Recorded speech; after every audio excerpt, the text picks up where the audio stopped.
Breaking news tonight on a story we've been tracking now for 2 days. Donald Morgan, the man right here accused of stealing a state police cruiser while on his way to court yesterday morning, has been caught. State police confirmed to Eyewitness News Morgan was captured in Cumberland earlier this evening by the Violent Fugitive Task Force. That stolen cruiser led to yesterday's deadly pursuit, which ended with gunfire erupting on the 95 North on-ramp in front of the Providence Place Mall. And the driver of a white pickup was killed, his passenger injured. This afternoon, Providence police held a news conference outlining the events that led up to that officer-involved shooting. And during the news conference, police showed DOT camera footage of the high-speed chase that Providence and state police were on. It was a dramatic chase that came to a stop on the 95 North on-ramp in front of Providence Place. Also during today's news conference, Providence police released video from one of their officers' new body cams. It's a new point of view, and Providence police released the video to us a little more than 24 hours after the deadly police-involved shooting. Eyewitness News reporter Steph Machado has been working this story all day and night. She joins us now with the latest developments. Steph?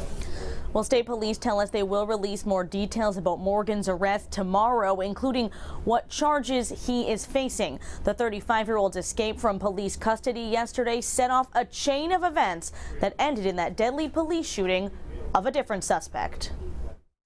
Donald Morgan is in state police custody after a manhunt that started Thursday morning when police say Morgan was being transported to court from the Lincoln Woods barracks and stole the cruiser, still wearing handcuffs, while the trooper left the car to check on an accident.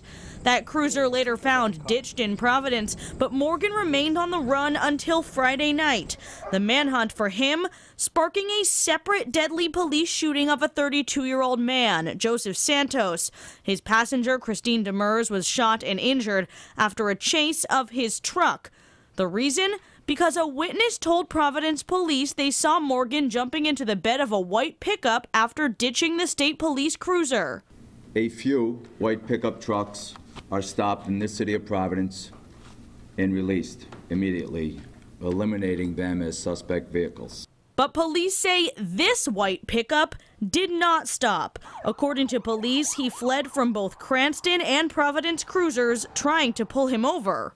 Driving in an erratic manner, driving at high speeds, putting the general law-abiding public at risk. This DOT camera video shows the chase. The white truck eventually getting stuck in traffic on a 95 North on-ramp near the Providence Place Mall.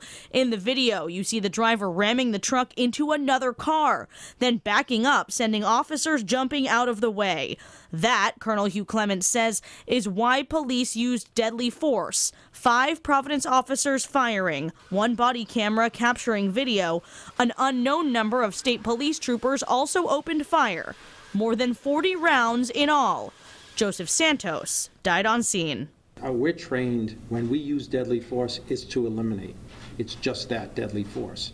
And when a vehicle is being used, we have to eliminate that threat, and we continue until the threat is eliminated.